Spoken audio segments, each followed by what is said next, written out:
Dewch ni weddio.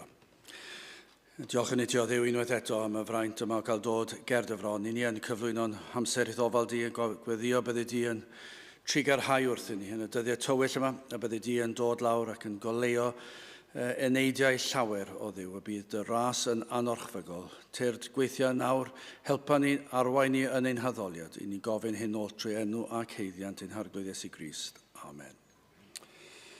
Ni ddechrau'n gwasanaeth, gadewch ni ganu Emyn Rhif 28, pa le pa fodd dechrau foliannu'r Iesu mawr. Emyn Rhif 28 gen i sefyll i'w chanu.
Croeso'n hoedfa ar Cynhadledd Haf.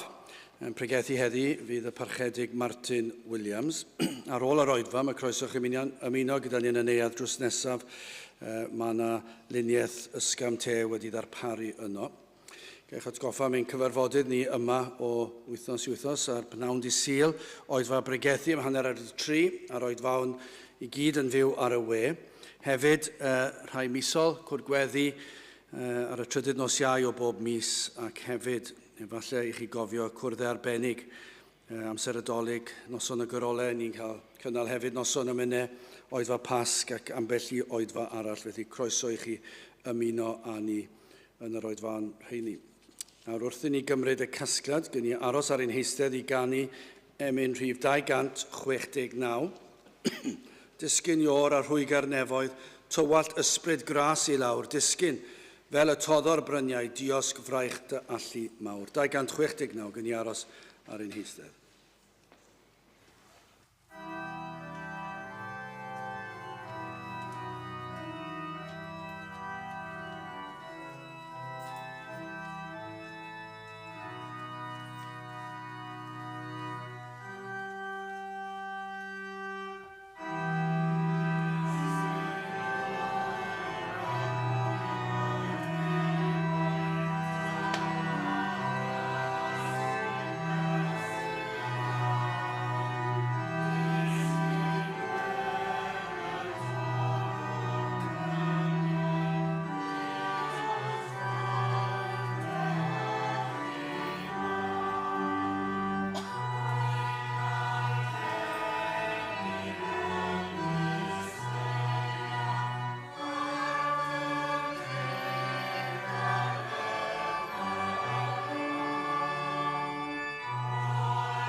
Daw i'n darlleniad o'r Hen Testament, llyfr olaf yr Hen Testament, Malachi y bedwaredd benod.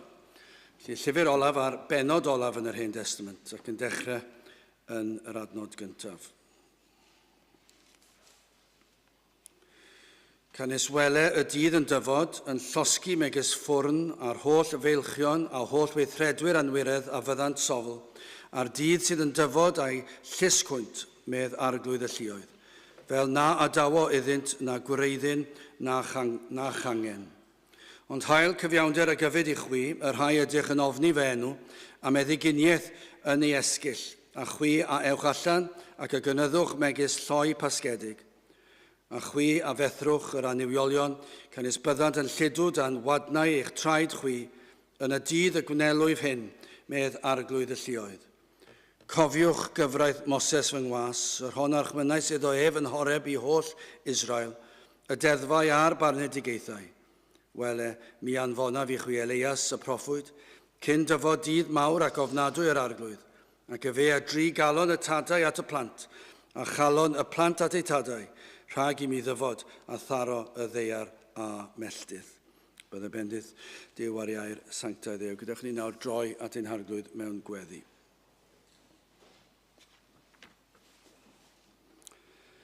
Diolch yn i ti o Dduw unwaith eto ein bod yn gallu troi at ti ac yn gallu gwneud hynny trwy heiddiannau dy fab a'n gwaredwr yr arglwydd Iesu Grist, trwy'r hyn oll a wnaeth yn unig mae modd i ni ddod o'th flaen di ac i ni yn diolch i ti dy fod yn Dduw o ras, bod dy orseddfainc yn orseddfainc o ras, bod na groeso i'r rhai fel ni ac hyd yn oed fel dy blant o Dduw, fel rhai sydd wedi derbyn y golchiad, maddeuant pechodau, heddwch a Dduw.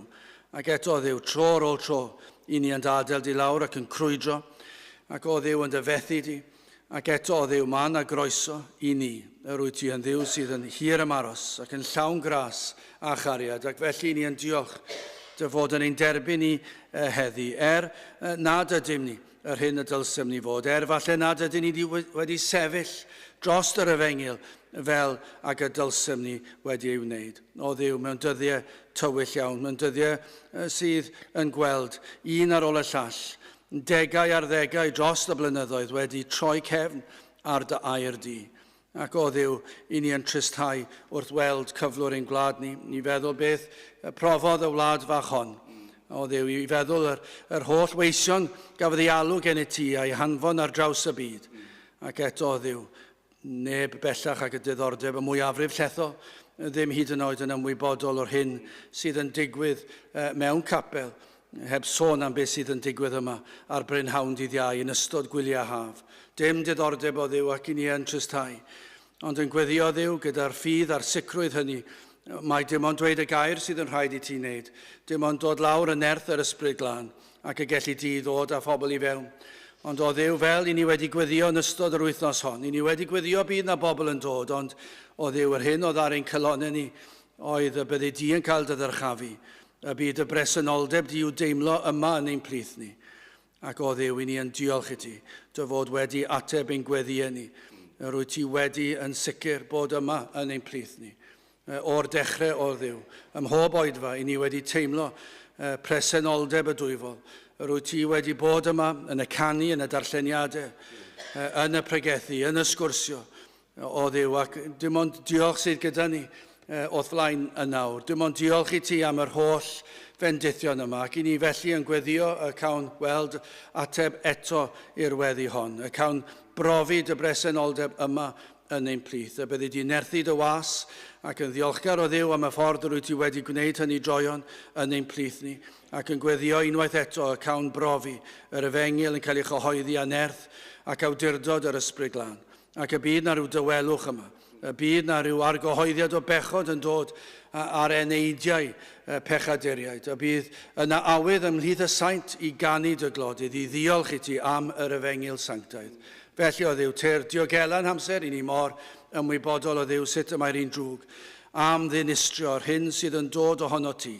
Ac i ni yn gweddio yn erbyn gwaith yr un drwg, ac yn gweddio beth ydyn ni'n rhwystro fe, rhag dod ag unrhyw beth fydd yn amharu ar yr oedfa hon, yr oedfa heno, ac yna yfori ac yna dros y sil, I ni yn gweddio y cawn weld y dyfendydd di mewn ffordd y bydd enw di yn cael ei ddyrchafu ac y bydd yr rhai sydd yn gyrru heibio'r adeilad hon hyd yn oed yn teimlo beth sydd yn digwydd yn y lle yma.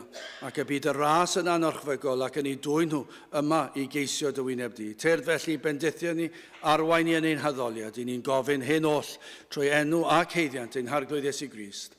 Amen. Gadewch i ni nawr ganu emrif 306. Dyma iachawdwriaeth hyfryd wedi threfnu gan fy niw. Ffordd i gadw dyn colledig. Balm i wella dynol rhyw. Dyma ddigon i un eog fel my fi. 306 gen i sefyll i'w chanu.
Wel, yn gyntaf, gyfeillio'n gael diolch i chi am y gwahoddiad i ddod i'r Tabernacle unwaith eto. Mae'n hyfryd i fod yma yn y cnawd, yn lle ar Zoom. Mae'n hyfryd i ymuno hefyd yn y gynhadledd. Ni'n byw mewn dyddiau digon anodd, digon tywyll.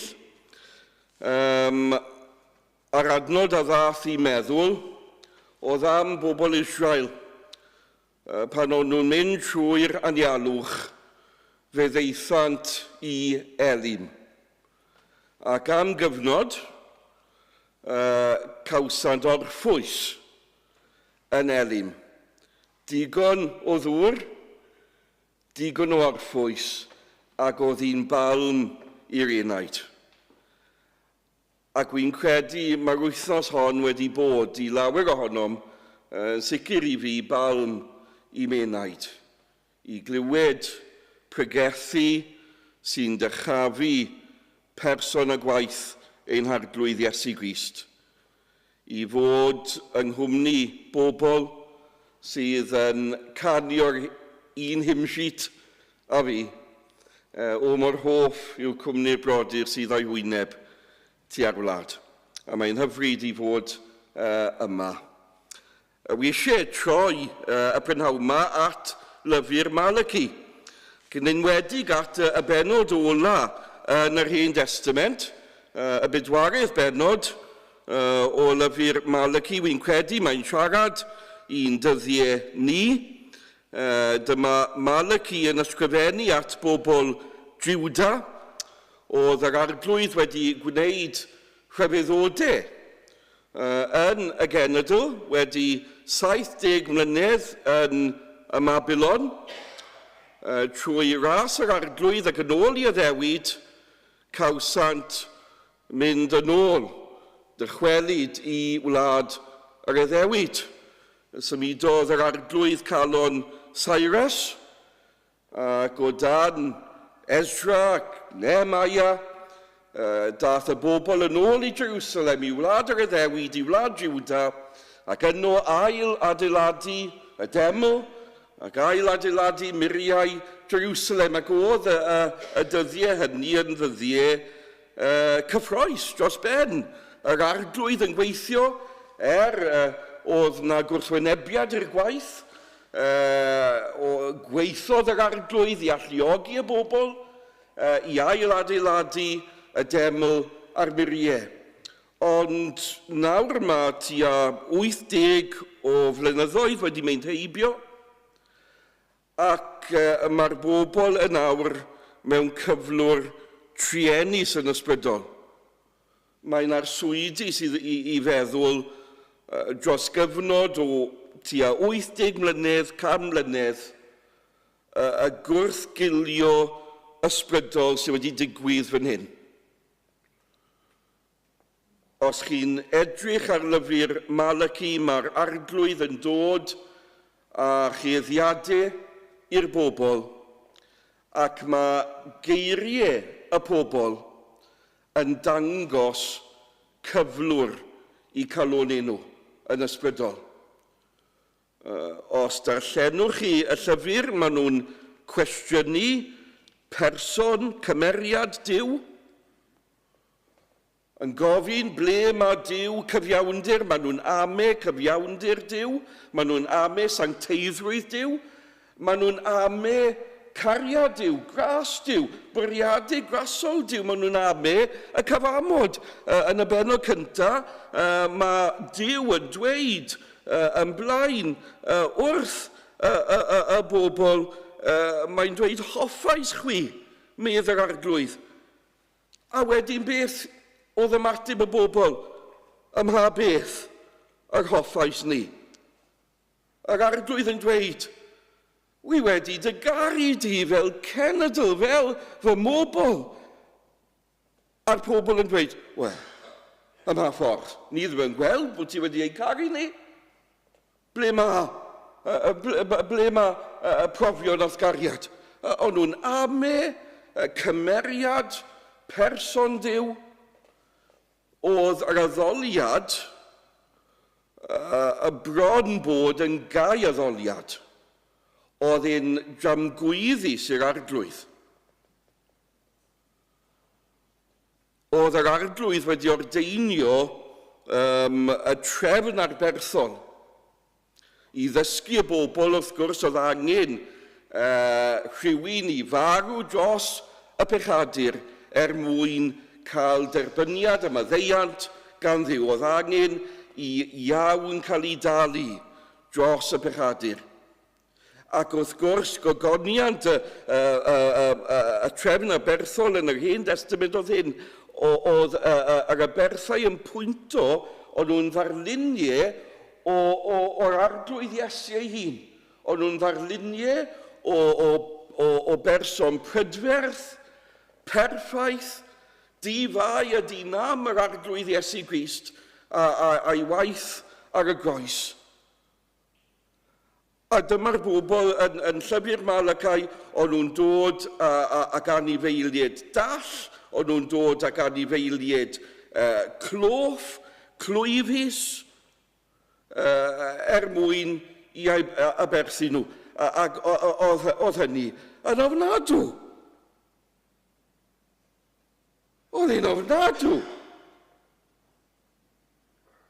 Mae'n harglwydd ni, mae'n gwaredwr ni yn gwaredwr perffaith, di-fai a di-nam, mae'n brydferth.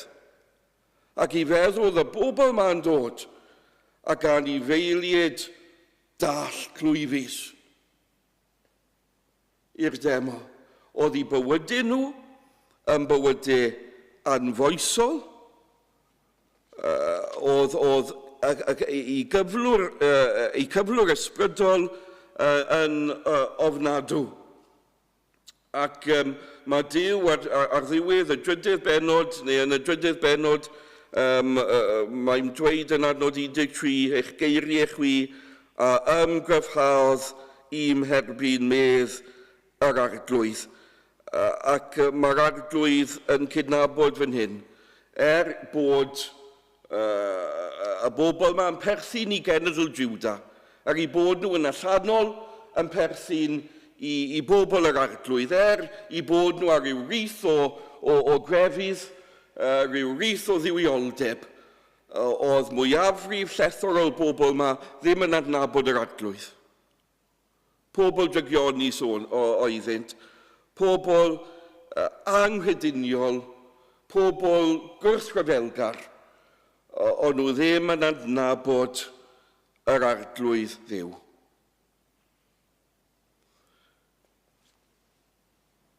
Ac yn wir, wy'n credu mae hwn yn ddisgrifiad i ddweud y gwir o'n cenedl ni. Nath yr arglwydd camlynydd yn ôl rhyfeddodi yn ein gwlad ni.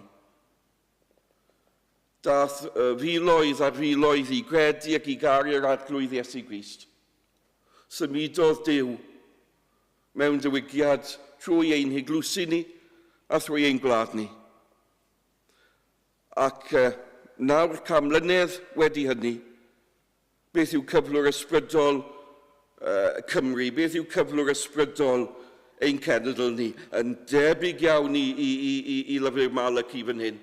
Mae yna gwrthgilio arswydus wedi cymryd lle.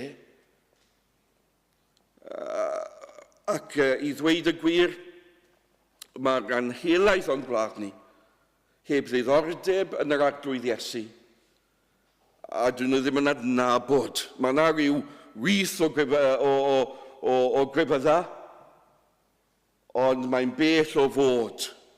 Mae'n bell o fod yn genedl sydd yn caru'r arglwydd. Ac eto mae yna gobeith fan hyn, oherwydd yn adnod 16, yn y drydydd benod o Malachi, mae'n dweud, yna rai oedd yn ofni'r arglwydd, oedd na gweddill ffyddlon. A dyna'n gobeith ni, mae Duw ym mhob oes yn cadw tystiolaeth iddo ei hun. Ac oedd na gweddill ffyddlon yn Jwda, gweddill bach, ond gweddill ffyddlon, o'n nhw'n ofni'r arglwydd, o'n nhw wedi dod i gydnabod, o'n nhw'n pechaduried, oedd angen myddeiad arnyn nhw, o'n nhw wedi dod i gredu yn wir yn addewidion Duw ynglyn â'r Meseia, o'n nhw wedi dod i gredu yn yr arglwydd, o'n nhw'n ofni'r arglwydd, o'n nhw'n rhodio gyda'r arglwydd o ddydd i ddydd, o'n nhw'n ofni i enw, o'n nhw'n i fyddhau i'w orchymynion, o'n nhw yn deheu am wen yr arglwydd ar ei bywydau nhw, o'n nhw'n ofni Duw, o'n nhw'n siarad am yr arglwydd, o'n nhw'n meddwl am yr arglwydd, a beth mae'r arglwydd yn dweud amdanyn nhw, mae'n dweud hyn, y byddant eiddo fi medd arglwydd y lluoedd, y dydd y gwynelwyf briodoledd neu fynlysau, a'r bedaf hwynt hefyd, fel yr arbed gŵr i fab sydd yn ei wasanaethu, a Duw yn dweud, o'n nhw'n eiddo i mi o dragwyddoldeb, maen nhw'n eiddo i fi yn awr, a byddant yn eiddo i mi i dragwyddoldeb. Maent yn dlysau i mi, yn werthfawr i mi. Chi'n credu hynny? Trwy ras y prynawn yma, a mae'n rhyfedd gen i fi, wy'n edrych ar finan a meddwl, wel, ond mae'r arglwydd yn ei ras wedi'n hachub ni. A ni'n dlysu yng ngolwg yr arglwydd. Ni'n eiddo i'r arglwydd. Y rai ohonem sy'n credu ynddo fe, yn credu yn ei fab, ni'n eiddo iddo fe, ac fe fyddwn ni yn eiddo iddo fe i dragwyddoldeb. Ond wi am canolbwyntio y prynhawn yma nawr wrth dod at y benod ola. Beth yw'r neges nawr mae Malachi yn rhoi i'r bobl yma?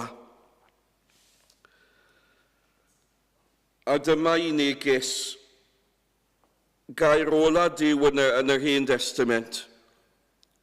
Canis Wele'r Dydd Yn Dyfod.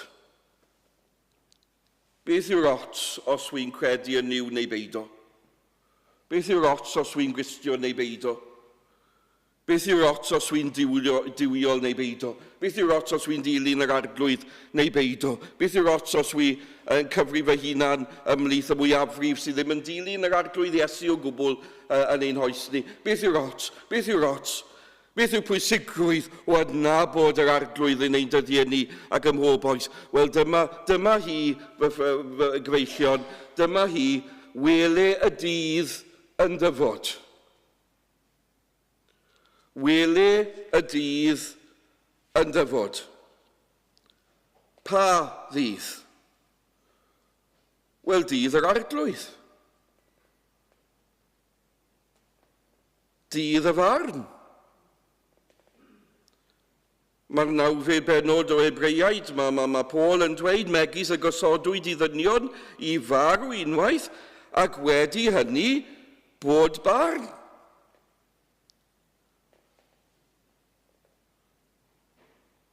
Ar ôl ein bywydau byr ni yma yn y byd, ni'n mynd I farw, ond nid marwolaeth yw'r diwedd, nid y bedd yw'r diwedd, nid yr arch yw'r diwedd. Gysodwyd I ddyn I farw unwaith, ond wedi hynny, bod barn.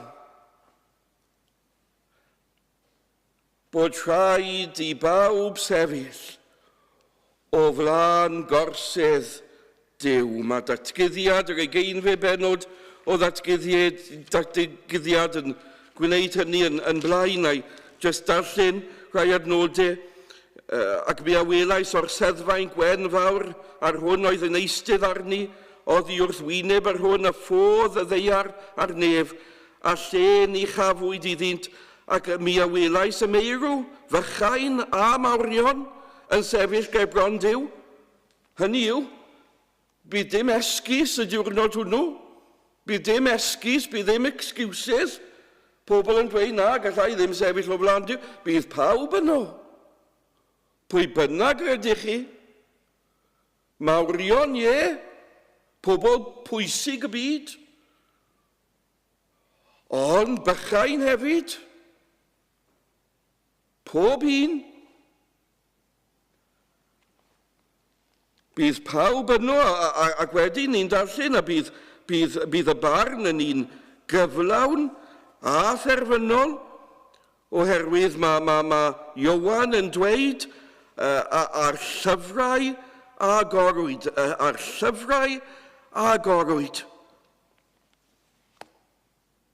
Record o'n bywydau ni, record o'n gweithredoedd, record o'n geiriau ni, record hefyd o fwriadau ein calonau ni. Sdim byd yn guddiedig.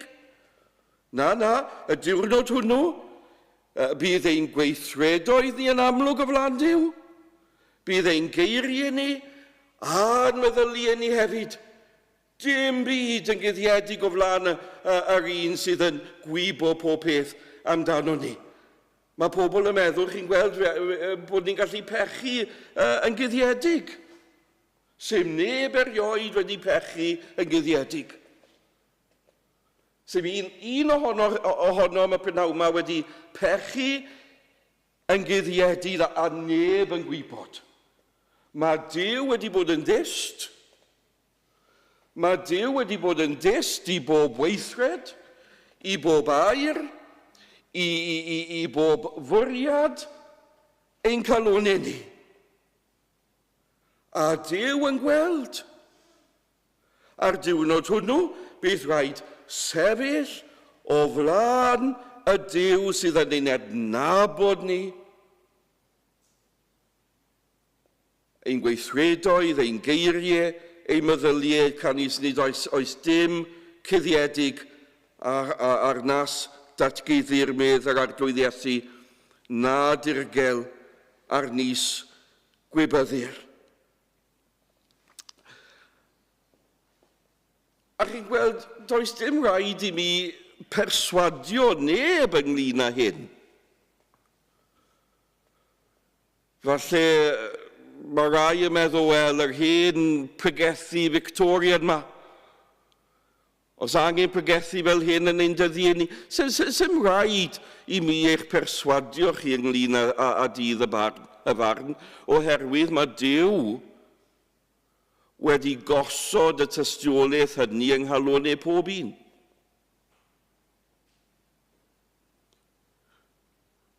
Dyna paham, dyna un o'r resymau mae pobl yn ofni marwolaeth. Mae pobl yn fodlon siarad am bob peth yn ein dyddiau ni, yn ein hoes ni. Mae pobl yn fodlon siarad am bob peth, pethau mwyaf ffiaidd. Mae pobl yn fodlon siarad yn agored am y pethau yma, ond un peth marwolaeth. Hwna. Ac mae yna rhyw ofn. Mae yna rhyw ofn yng nghalonnau pobl ynglyn â marwolaeth. Pam? Oherwydd mae dyn yn gwybod yn ddofn yn ei galon nid y bedd yw'r diwedd.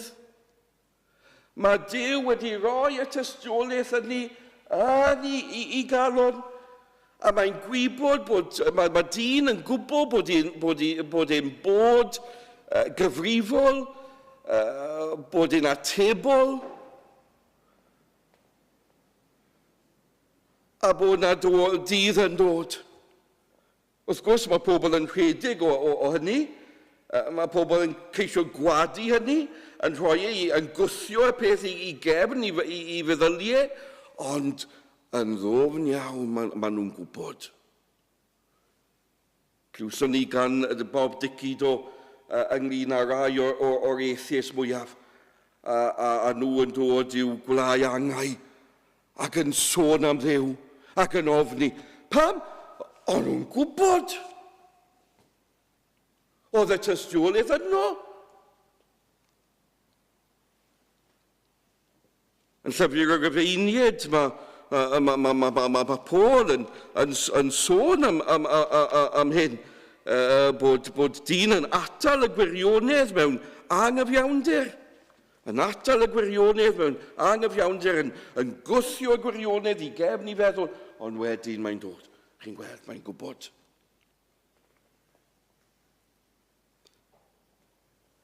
Nawr te, mae Malachi fan hyn yn canolbwyntio ar ddau ganlyniad I ddydd y farn. Yn yr adnod cyntaf, mae'n sôn am ddydd o wai, ac yn yr ail adnod, a'r drydydd adnod, mae'n sôn am ddydd o wynfyd. Dydd o wai yn gyntaf. Gwrandewch ar eiriau y proffwyd canus Wele'r Dydd Yn Dyfod yn llosgi megis ffwrn. Yn llosgi megis ffwrn. Dyma iaith sydd yn cyfleu arswyd neu braw y dydd I rai sydd ddim yn adnabod yr arglwydd Iesu Grist. Mae'n cyfleu y ffaith mae'r dydd yma yn mynd I fod yn ddydd digofaint, cyfiawn Duw. Mae Salm 21 adnod 9 yn dweud ti a'i gwneud hwynt fel ffwrn, danllid yn amser dy lyd. Yr arglwydd yn ei ddechlongedd a'i llwncwynt a'r tân a'i hysahwynt. Mae'r diwrnod gyfeillion yn mynd I fod yn ofnadw I rai sydd ddim yn credu yn yr arglwydd Iesu. Wy'n byw lawr Sir Benfro, ges I magu yn gogledd Sir Benfro, oedd y mynyddoedd Preselau a'r stepen drws. Mae daguddiad y 6 bennod yn dweud bydd pobl yn galw'r mynyddoedd na I syrthio arnynt. Yw cuddio, rhag y digofaint. dy gofaid yr arglwydd llyd yr oen.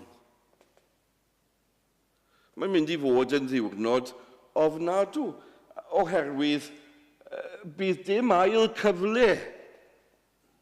Bydd ddim ail cyfle, bydd ddim cyfle y diwrnod hynny i ddweud, reit, wi eisiau credu yn nawr, wi eisiau dod yn nawr yn edifeiriol atat.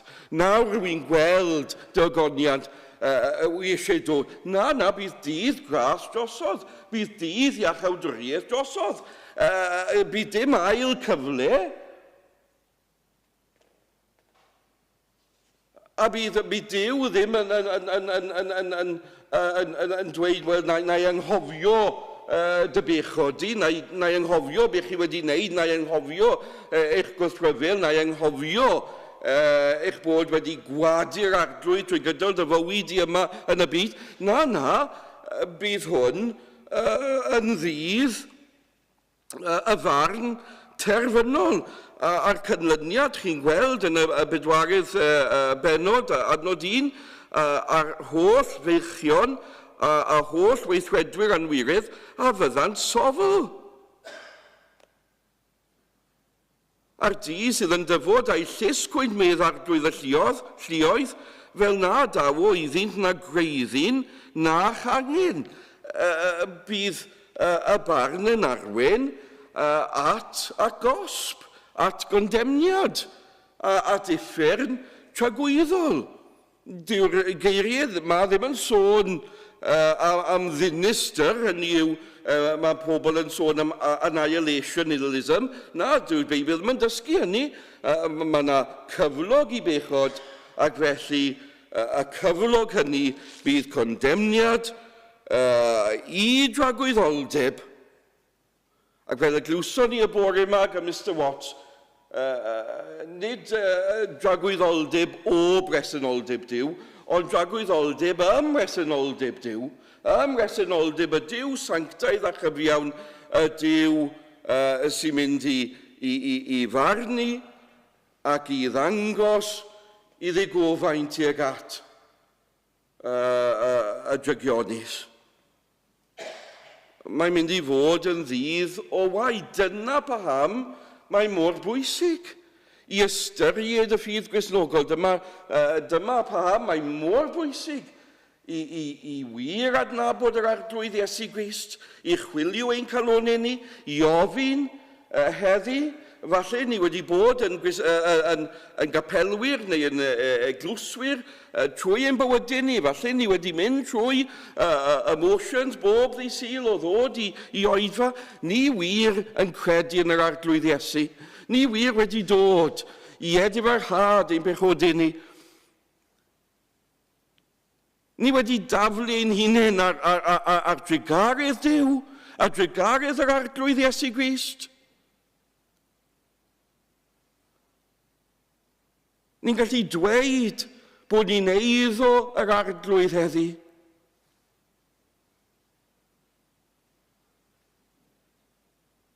Dy fod yn aelod capel y dydd hwnnw ddim yn mynd i gyfrif dim.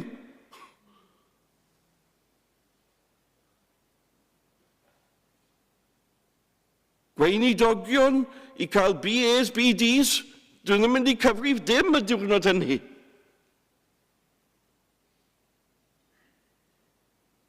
Yr unig beth bydd yn cyfrif yw ein perthynas ni ar arglwydd Iesu Grist. Ac os nad ydym yn ei adnabod ef, mae'n mynd i fod yn ddydd o wai. Ond wi am symud ymlaen oherwydd gyfeillion i ni sydd yn ei adnabod. Mae'r un diwrnod yn mynd i fod yn ddiwrnod o wynfyd. Yr ail adnod. Ond hael cyfiawnder a gyfyd i chwi, y rai ydych yn ofni fy enw a meddyginiaeth yn iesgyll. A chwi a ewch allan ac y gynydwch megis lloi pasgedig, a chwi a fethrwch yr aniwolion can isbyddant yn lludw dan wadnau eich traed chwi. Mae Malachi yn gweld yr arglwydd Iesu. Pwy yw hael cyfiawnder a meddyginiaeth yn ei esgyll? Neb llai na'r arglwydd Iesu Grist. Mae'r arglwydd Iesu yn cael ei alw yn hael cyfiawnder. Mae'n hael cyfiawnder oherwydd yn ôl Salm 84 canis hael a tharian yw yr arglwydd Dduw. Yr arglwydd ar ei ddras a gogoniant ni atal i fe dim daioni oddi wrth y rai arodiant yn berffaith. Canis hael a tharian yw ein arglwydd Dduw. Mae'n hael cyfiawnder oherwydd mae'n gyfiawn yn ei berson. E fe yw yr arglwydd ein cyfiawnder. A mae wedi dod i weithredu cyfiawnder ar ddydd y farn. Dyna beth bydd yr arglwydd Iesu yn gwneud y diwrnod hynny. Gweithredu cyfiawnder. Ac ar y diwrnod hwnnw i gyhoeddi bod pawb sy'n eiddo iddo fe yn gyfiawn i dragwyddoldeb. O'n i'n darllen fan hyn, ond cyfyd hael cyfiawnder a meddyginiaeth yn ei esgyll. Ni'n cyfarwydd wrth gwrs ar Carol gan Charles Wesley. Ni'n canu bob Nadolig. Hark the Herald Angels Sing. Mae hynny yn sôn am the Son of Righteousness arising with healing in his wings. Ac wrth gwrs mae Charles Wesley fyna yn sôn am ddyfodiad cyntaf yr arglwydd Iesu. Ac mae'n wir fe ddaeth yr arglwydd Iesu yn ei ddyfodiad cyntaf fel hael cyfiawnder a meddyginiaeth yn ei esgyll fe ddaeth ac iachawdwriaeth fe adnwyd y Bethlehem a galwyd i enw ef Iesu a mae ef a waredau i bobl oddi wrth ei pechodau. A pa mae rhywun yn dod i gredu yn yr arglwydd Iesu Grist, pa mae rhywun yn dod at y gwaredwr, mae'n derbyn iachawdwriaeth, iechydwriaeth, meddyginiaeth yw pechodau. Mae'n derbyn maddeiant pechodau. Mae'n cael ei dderbyn gan yr arglwydd Iesu Grist. Felly y tro cyntaf dath yr arglwydd Iesu pan ddath ni i ddyfodiad cyntaf i'r byd, fe ddath a meddyginiaeth yn ei esgyll. Fe ddath i achub drwy i fywyd a'i farwolaeth a darparodd iachawdwriaeth, meddyginiaeth i bob un a gwedo ynddo. Ond mae Malachi fan hyn yn sôn am ddydd y farn ac fe ddaw yr arglwydd Iesu yn ei ail ddyfodiad a meddyginiaeth yn ei esgyll. Meddyginiaeth terfynol yn ei esgyll. Cyfeillion, chi'n gweld os ydym ni yn yr arglwydd Iesu Grist. Ni wedi cael ein hachub. Ni wedi cael ein hachub o euogrwydd ein pechodau ni, o gondemniad ein pechodau ni. Ni wedi cael ein gwisgo a chyfiawnder yr arglwydd Iesu Grist. Ac yn nawr fel bobl yr arglwydd, fel y clwson ni y bore yma gan Mr Watts, mae'r ysbryd glân yn gweithio ynom ni i gwneud ni yn debycach i'r arglwydd Iesu Grist. Mae'n fywyd o lladd yr hunan sydd ynom ni.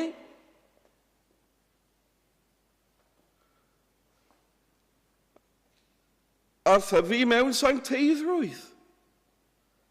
Ac mae'r gwaith hwnnw yn mynd i gario ymlaen hyd diwrnod ein marwolaeth ni. Ond mae rhywbeth i ddisgwyl yn y dyfodol. pan ddaw yr arglwydd Iesu Grist yw yn ei ail ddyfodiad, fe ddaw a meddyginiaeth yn ei esgyll, i'n gwaredu ni hyd yn oed o bresenoldeb ein pechodyn ni. A nid yn unig ein hyneidio ni gyfeillion, ond ein cyrff ni hefyd. Yna, pan mae Cristion yn marw, beth sydd yn digwydd, mae enaid yn mynd yn syth i fod ym mresenoldeb yr arglwydd, i edrych ar wyneb yr arglwydd Iesu Grist mewn cyfiawnder, ond mae ei corff yn cael ei roi yn y bedd. Mae'n huno yn yr arglwydd Iesu.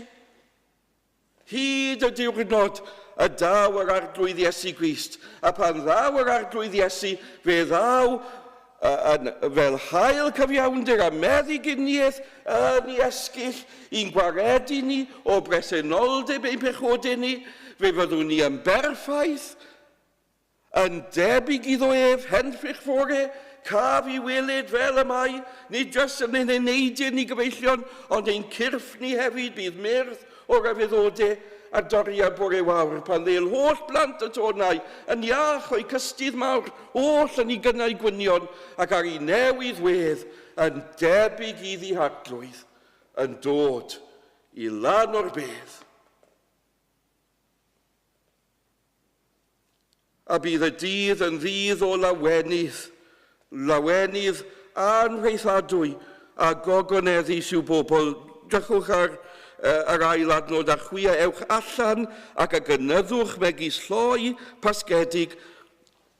Dwi'n yn gwylio lot o raglenni ar y teledu, ond un raglen wy'n hoff iawn o wylio yw This Farm in Life,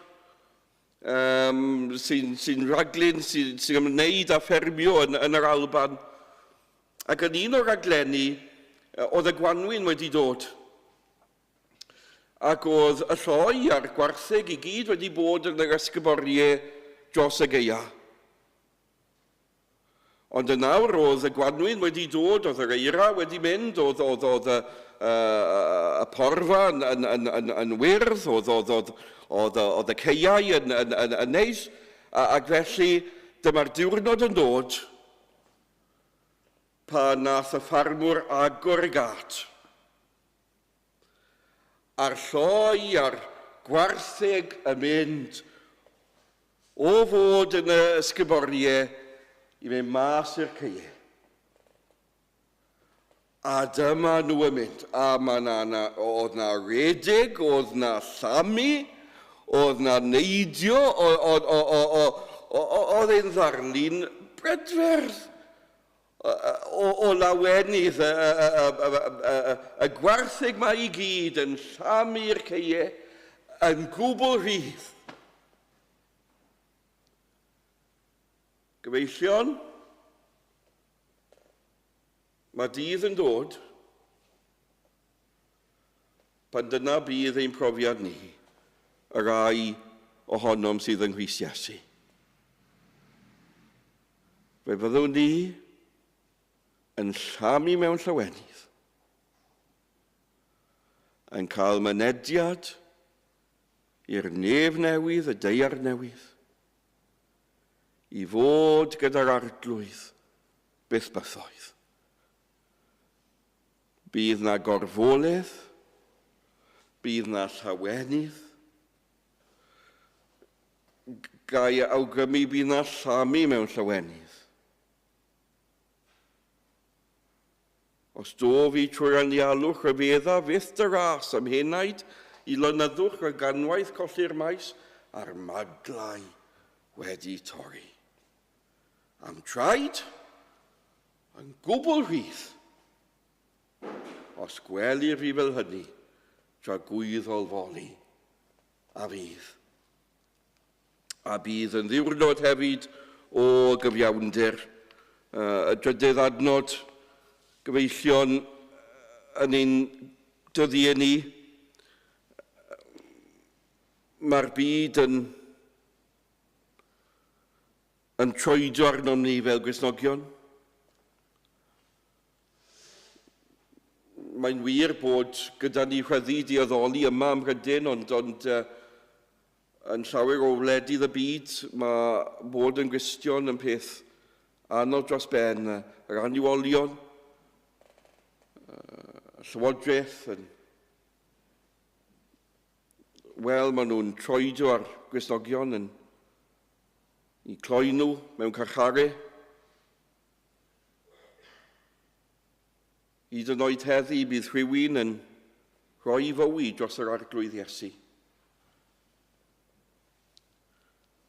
Yn atgyddiad y 6 bennod, mae'r merthyron sydd o dan yr allor yn gofyn, ac yn llefyn ac yn dweud, pa hyd arglwydd, sanctaidd a chywir, nad ydwyt yn barnu ac yn dial ein gwaed ni ar y rai sydd yn trigo ar y ddeiar, pa hyd arglwydd.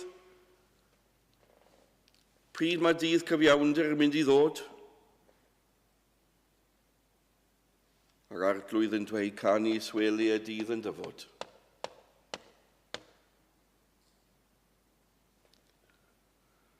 A bydd hi'n ddydd o gyfiawnder.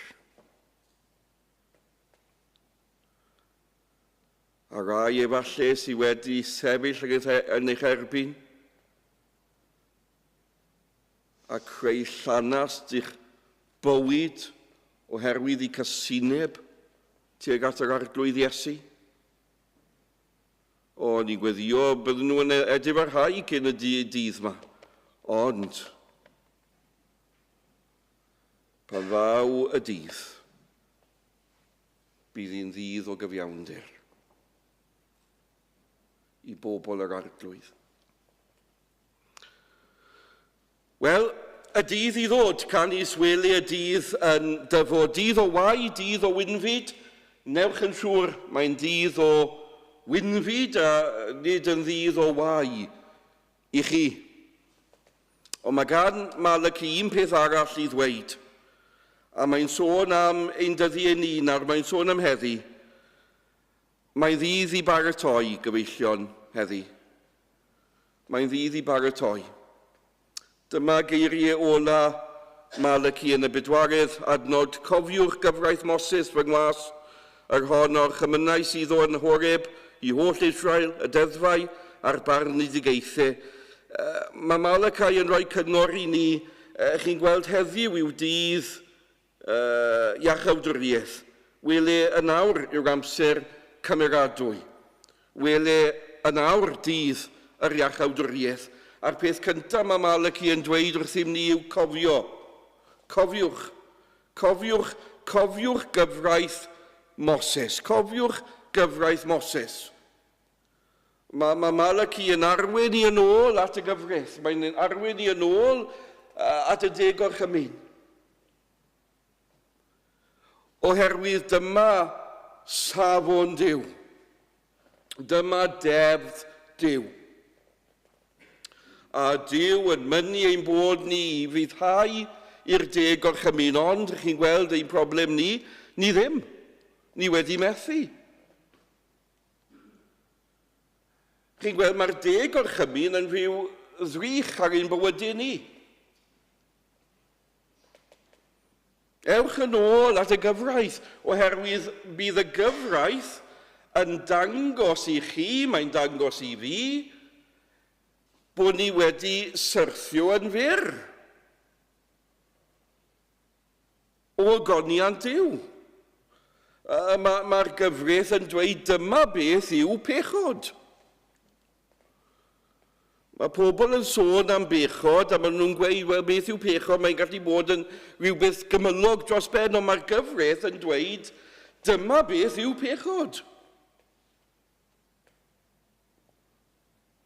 Chi anrydeddu ac i garu yr arglwydd all holl galon. Os chi ddim wedi wneud hynny, chi wedi pechu. Mae'r gyfraith yn dangos i ni yn eglur ein bod ni yn bechaduriaid. A bod ni ddim yn gallu achub ein hunain. Bod angen gwaredwr arnom ni.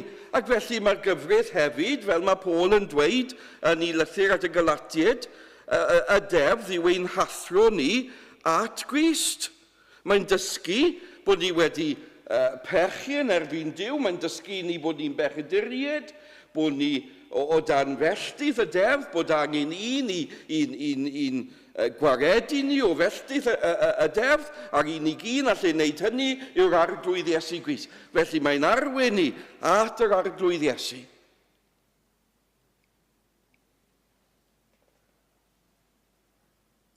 Ac os chi ddim yn adnabod Duw, os chi ddim yn adnabod yr arglwydd Iesu y prynawn yma, ewch yn ôl yn gyntaf y ddeddf, ewch yn ôl at y gyfrith, ystyriwch y gyfrith. Oherwydd y gyfrith bydd yn dangos i chi beth yw pechod. Y gyfrith bydd yn dangos i chi eich pechod eich hunan. Y gyfrith bydd yn dangos i chi allwch chi ddim achub eich hunan. A bydd y gyfrith yn dweud, trowch oddiw'r Seinau ac edrychwch i Galfaria. Ond yn ail, yn y 5 adnod, mae Malachi yn dweud, wele mi anfonaf i chwi Elias y proffwyd cyn dyfod dydd mawr ac ofnadwy yr arglwydd. Mae'n sôn fan hyn am Elias nawr yn y Testament Newydd. Mae'r arglwydd Iesu ei hun yn dweud mai hwn oedd Ioan Fedyddiwr. Fe ddath gyda weinidogaeth Elias. Fe ddath yn nerth Elias. Ac felly yn Lyc, y benod cyntaf o Lyc, yna i roi yr adnodau i chi. Yn y benod cyntaf o Efengil Lyc, adnod 17 ac efe a o'i flaen ef yn ysbryd a nerth Elias, i droi calonau'r tadau at y plant, a'r anifydd i ddoethineb y cyfiawn, i ddarparu i'r arglwydd bobl barod. Wedyn y Matthew, yr unfed benod ar 10 o Efengil Matthew, mae Iesu Grist ei hun yn dweud, canis yr holl broffwydi a gyfraith a broffwydasant hyd Iowan, ac os ewyllyswch i dderbyn, efe yw Elias, yr hwn oedd ar ddyfod. Beth oedd gwaith Ioan Fedyddiwr? Pam ddath Ioan Fedyddiwr? 2 beth. I alw y bobl yn gyntaf i edifeirwch. Gyfeillion, os nad ydych yn adnabod yr arglwydd Iesu, os chi wedi bod i Seinau a deall y ddeddf a gweld eich bod wedi syrthio yn fyr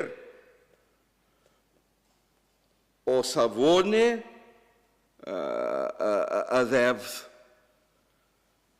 mae angen i chi edifarhau. Mae angen dod â Dduw mewn edifarhad. Gwrandewch ar beth ddywedodd Ioan Fedyddiwr yn llyfr Matthew. Mae'n dweud yn y 3 benod yr enghraifft, a phan welodd ei fe lawer o'r Phariseiaid ac o'r Sadwceiaid yn dyfod i'w fedi ddef, efe a ddywedodd wrthynt o genhedlaeth gweburod, pwy a rhag gwybyddiodd i ffoi rhag y llyd a fydd. Dygwch gan hynny ffrwythau addas i edifeirwch, ac na feddyliwch ddywedid yn o'ch eich hunain y mae gennym ni Abraham yn dad i ni, canis ar y dwyf yn dywedid i chwi, ydych ond Duw o'r meini hyn gyfodi plant i Abraham. Peidwch gweud, wel, efallai bydd Duw yn derbyn fi oherwydd fi'n Gymro, oherwydd fi'n capelwr, oherwydd fi'n eglwsiwr neu beth bynnag. Na, mae angen edifarhau. Ond yr ail beth nath Ioan oedd pwynt o dynion at yr arglwydd Iesu. Wi am orffin fan hyn y prynawn yma. Dath na diwrnod yn hanes Iowan Fedyddiwr, oedd ei enw yn bedyddio, ac fe edrychodd i fyny. A dyma rhywun yn cerdded tuag ato, a Iowan yn stopo ac yn dweud, wele oen Duw. Ar hwn sy'n tynnu ymaith holl bechode'r byd. Wele oen Duw. A dyna oedd weinidogaeth Iowan i ddweud, wele yr oen. Ac os chi ddim yn adnabod yr arglwydd Iesu y prynhawn yma, os chi wedi bod i Seinau a gweld eich pechod, os chi'n ofni'r dydd sy'n dod, wele oen Duw. Wele oen Duw, dyma'r oen mae Duw wedi darparu. Mae'r teitl oen Duw yn mynd yn ôl at yr ail benod ar 20 o Genesis. Chi'n cofio Abraham ac Isaac yn mynd da'i gilydd lan y mynydd, a Duw yn gorchymyn i Abraham i aberthu unig fab Isaac, ac Isaac yn gofyn i Abraham, wel, wi'n gweld y pren, ond ble mae'r oen? Ble mae oen y poeth offrwm? Ac Abraham yn ateb a dweud, bydd Duw ei hun yn ddarparu oen y poeth offrwm. A dod diwrnod hwnnw, darparodd Duw hwrdd i farw yn lle Isaac. Ond yna, mae Iowan Fedyddiwr yn dweud, wel, dyma gwir oen Duw, dyma'r oen mae Duw wedi ethol, mae Duw y tad wedi darparu ar gyfer pechaduriaid. Dyma'r oen, mae wedi dod. Oen Duw, yr oen difau, y dinam, mae wedi dod. Yr oen mae Duw wedi anfod i'r byd i fod yn waredwr i bechaduriaid.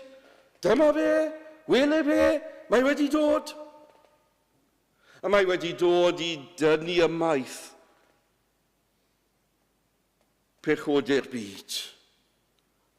Mae wedi dod i ddelio â phechod.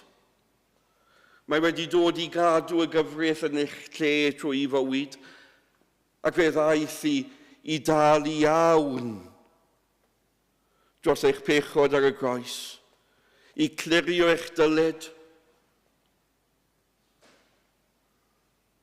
Wele'r oen ar ben calfariaeth i'r lladdfa yn ein lle.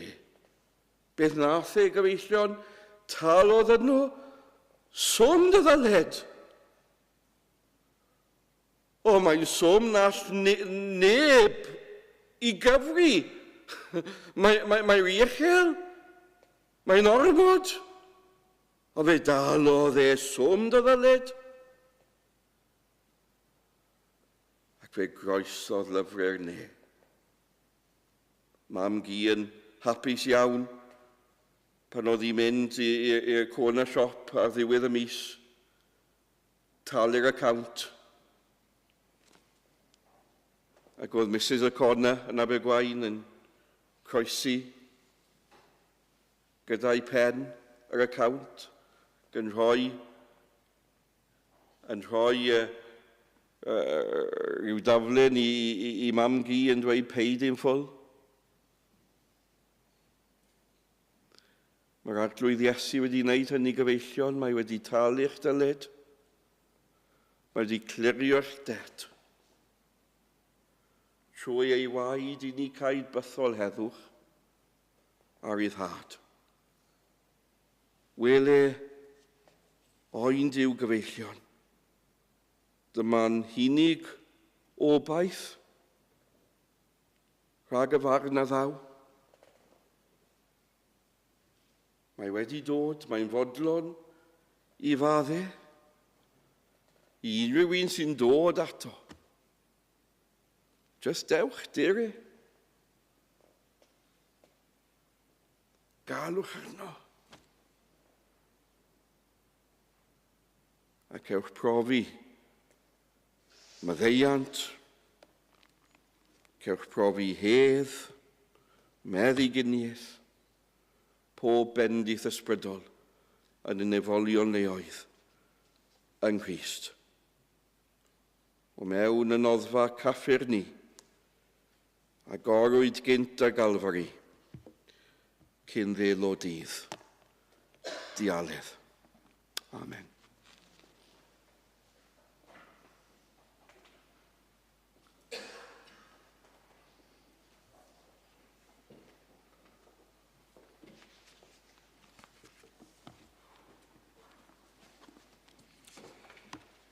Dewch ni orffen ein gwasanaeth Treganau'r Emynau 695. 695. Dduw mawr pa beth a welaf draw, diwedd a braw yr holl fyd. 695, gewn ni sefyll i'w chanu.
A nawr bydd wedi ras ein harglwydd Iesu Grist a chariad Duw a chymdeithas yr ysbryd glân fod gyda chwi oll hyd byth.